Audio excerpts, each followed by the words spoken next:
The INFP personality type. As hard as it was for me to make this video, it's kind of a welcoming to people who feel they don't know me. A lot of people say that they've known me for many years and still cannot completely grasp or understand who I am. So I figured as a birthday celebration, 420, this would be my introduction to my personality. This is in no way sponsored by Puffco, but if in the future it becomes sponsored by Puffco, there's going to be a link in the description because I'm going to send them an email.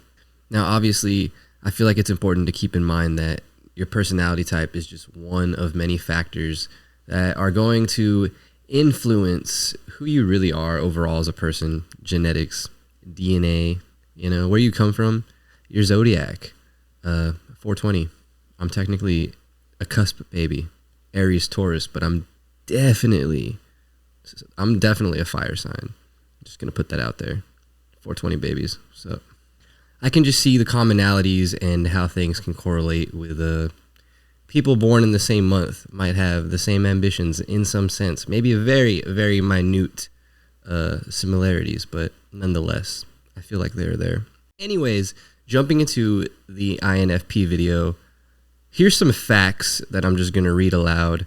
I actually did this video before with my friends in the background, literally just confirming everything I was saying. Crazy. Bro, I'm so it's crazy you don't like people and you don't want to be around people, but I'm fucking sensitive as fuck. But you need people need to be around people like you though. That's the crazy thing about it. I'm so empathetic though, dude, because I take so much from everybody. I'm absorbing everything. Because I didn't want it to be some confirmation bias where you're just agreeing with your zodiac, trying to make it sound like you. But I promise, all of my friends agreed that this is totally me. This literally to the T, I'm about to describe myself. Often described as an idealist or the mediator personality. Tend to be introverted, idealistic, creative, driven by high values, strong interests in making the world a better place. Completely agree in all aspects. In a perfect world, I would be making things all day. Literally, just as horrible as it sounds, it's also a detriment. My multitasking is making music while I can paint my art while I'm listening to a podcast or watching something. It's my senses need to all creatively be intertwined for maximum productivity. But at the same time, I'm never focusing on one thing. And as a creative, it's really frustrating. And in the sense of being a mediator, I am a lot of times the person my friends will call to solve conflict. It's not really a superpower to me. It just feels like you're looking at stuff and saying, this is dumb. What are we doing? And that's my way of rationalizing. I don't know. That's the best way I can kind of put that. But idealistic to a fault is probably the biggest problem because the world isn't perfect. You're never going to find a person that is. And you can wait forever as an INFP, which is crazy because this is why I say, as shy as the personality type is, the most shy, I think my zodiac plays a lot into this because as an Aries, I can kind of tie that into the impulsiveness of an INFP because we tend to self-sabotage ourselves. When you know you need something and maybe it's your goal or your passion or your dream and you're kind of doubting yourself. And I have other friends specifically, especially if you're watching this, shout out, that will purposely buy things that they don't need because now they can't go do the thing that they love, self-sabotaging themselves. And it's just another way of you don't believe in yourself. And as an INFP, being self-isolating, I don't even know if my love language is physical touch or words of affirmation because I don't even like people. Talking is my strong suit and probably what I'm best at. And all of this takes so much energy. I don't even like being in front of a camera. I don't like telling people how I feel. I don't want you to know anything about me that's not pertaining to my growth, to be quite honest. And we're so intertwined in developing the relationships that we do have because we hate small talk. And if you're not helping us grow or contributing, it'll often feel like you're wasting your time or there's nothing here or bleak in a sense. So it's extremely important who you surround yourself with, because for a super empath and the most sensitive personality type, you cannot be surrounded by negativity. It's like extremely, it's not just draining, but it's important to be self-aware of this, because one of my biggest tips I'm going to give is for an INFP to find something competitive to do. Because personally, mine's basketball. We'll tie the zodiac into the athletic stuff, right? Aries, boom. But my point is, you need to find something competitive so that you can be reminded that you're good at something. If you don't know that you have any edge, that you're worth and your value, and that you can be better at someone than at something, period, I think it's easy to spiral as an INFP. Specifically, if you're always in your head, and even more so if you're not getting exercise. You need your adrenaline going, and it shouldn't be coming out conflict, because that's super unhealthy. And an INFP doesn't even want conflict, right? Like, we avoid it at all costs. Literally, I will like disappear if I know what's coming. And it doesn't help that I'm like partly psychic from feeling people's intentions and emotions, because I find myself running away from a lot of situations. And it's not a good thing. It's a super socially awkward thing, to be honest. And I can see how it's interpreted to other people. I don't know. I can see how passive aggressiveness or the coldness can be turned off as just weak-minded. But I think an INFP is so dedicated to higher thinking that we're so turned off by the effort of like, oh, damn, now we really have to do that. So we run away. An INFP thinks so far to the end, which is also an advantage because we can reverse engineer our goals. But that daydreaming, there's a lot of assumptions that you make as an INFP. And I think it's because you're so used to trusting your intuition, and it serves you. Like, that's literally what you function off of. You're teaching everyone else how to use their gut. You inspire everybody, right? And here's the crazy part, is I hate that, because it puts a lot of pressure on me. Like, I know what I do, but it makes me want to do it less because of the weight and the time and energy that it takes, because people won't do things without me sometimes. And it sucks, because I don't want to be a deciding factor between people having a good time and having fun and initiating things. I'd rather be invited to stuff than told what to do. And this goes back to like my childhood. I even told my mom, when you tell me to do stuff, I don't want to do it. And my mom's personality type is ironically like, we're like the perfect love story. Like, we have a crazy love story, like, of not getting along and refinding ourselves and becoming best friends again type of thing. But it all has to do with understanding yourself and your personality. And that's why I'm bringing that up, because if you know how people work and their inner workings of their brain, what makes them tick? How do I get closer to them? What's their love language? How do they literally view the world? It's a lot easier to find a harmonious balance in relationships. I don't think you should be learning this to be, deceitful. That would be kind of counterintuitive, but INFPs are known to be the philosophical types, right? Like, we're so deep into learning about ourselves and the self-discovery. And it's ridiculous how much I do that, because I never put it to use. Like, right now is as most use as I'm going to get out of this, assuming this is even posted. I don't post a lot of stuff, so if this is posted, awesome. I hope you like it. Drop a like, drop a comment. Wow, I really went off the top on this. Jeez.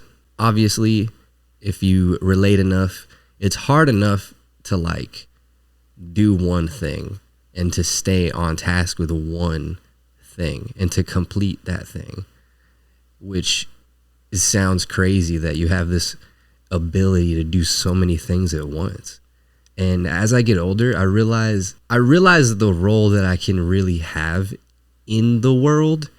And it kind of makes sense why they say INFPs peak later in life, because you don't know you're useful until you experience more. And considering you're in your shell and you never get out and if freaking know what the world is like, it's crazy considering how many jobs that you bounce around, right? But you still just want to be at the crib all the time. Like, how can you have so many jobs and you never been anywhere? It's crazy. But it's a whole nother, the only bright side I could,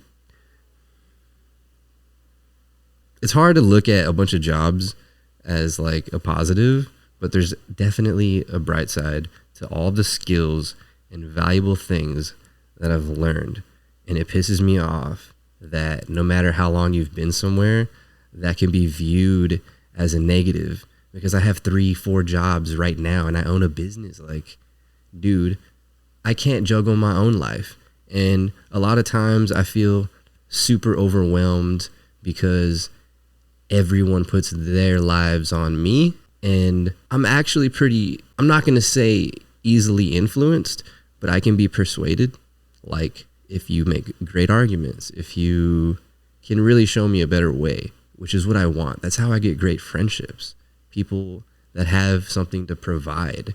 And it's never been a monetary thing because we're so bad with money. Like, INFPs navigate this world like off emotion and like hoping that the next thing you do will lead to something greater. It's kind of crazy now that I'm thinking about that, because we really operate on this like generosity spectrum where we give people the benefit of the doubt to a detriment,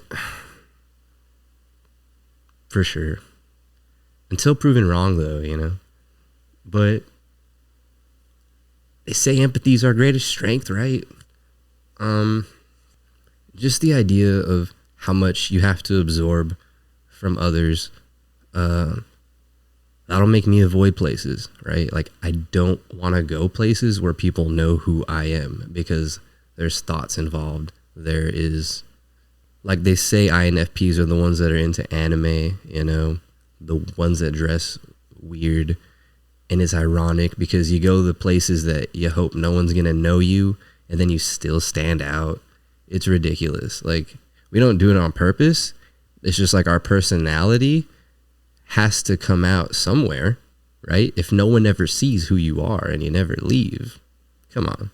Sometimes you need some sense of being a human, and that's where your friends who actually do get you out in the world are so valuable. 92% of mediators said they feel strong empathy for fictional characters. That's hilarious. I think that makes sense why they like anime. We like anime. Okay. 69% said they find it hard to make up their mind even about small things like what to eat or wear. That's why I wear all black. But that's also why I stock up on things. I have a list, basically. I just order the same stuff, like try to keep the consistent diet. Wow, okay, I'm doing better. I'm doing better than most. 72% of mediators said in their opinion modern life is too complicated. Oh yeah, oh for sure. Oh yeah, for sure. I never thought about that, dude. Yeah, medieval times for sure. Let's go back. We'd all die. I'd be dead by now. But dude, castles? Curious and perceptive. We believe in magic. 58%. Wow. A lot of factors here, you know.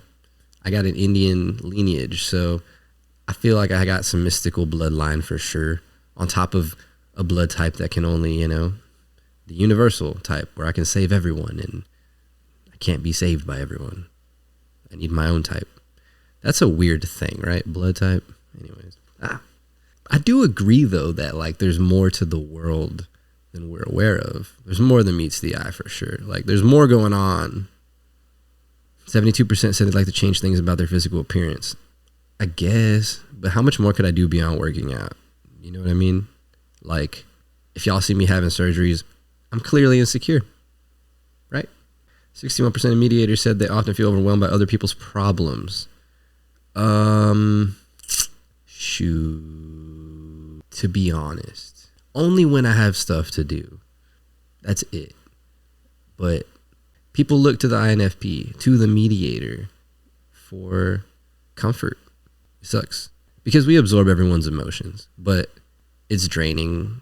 We have the best advice probably because we zoom out, and maybe that has something to do with why we're so into philosophy, because we're trying to figure out how to even communicate with people. It's like a lot of stuff is like, oh, it was already like this. Dang, it's going back to that.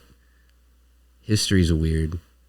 I'm the type of person that when I start feeling things or emotions, I need to go research why I feel that. I need to go find my favorite author and type that emotion next to his name because he probably has some opinion about it.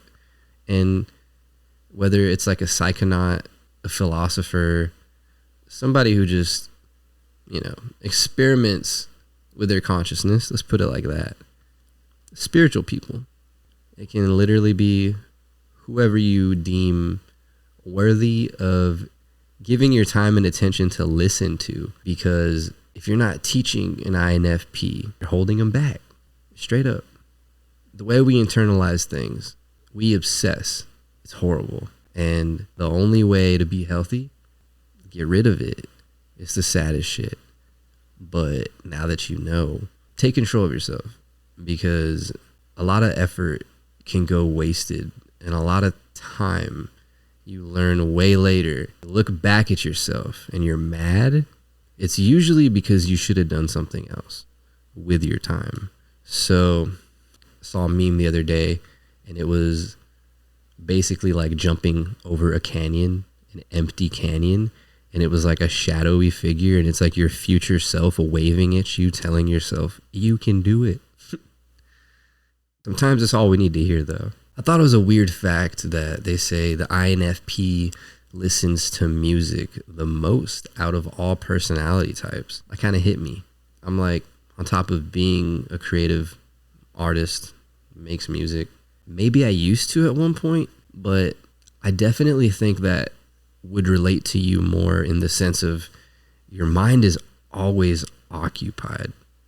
It's crazy. I don't even know if peace is not thinking about anything or if it's finding a solution sometimes. Kind of stuck in between. But I tell people a lot of times that sometimes you got to leave the crib and go do something you hate to get inspired, because you really need to do what you hate to remember why you want to do that thing you love. But if I had an hour, I would go fill in the blank. Like, you get reminded of your passions when you're at the bottom is horrible, because an INFP should not have to put themselves through turmoil just to feel. Which is another reason I think we run away a lot.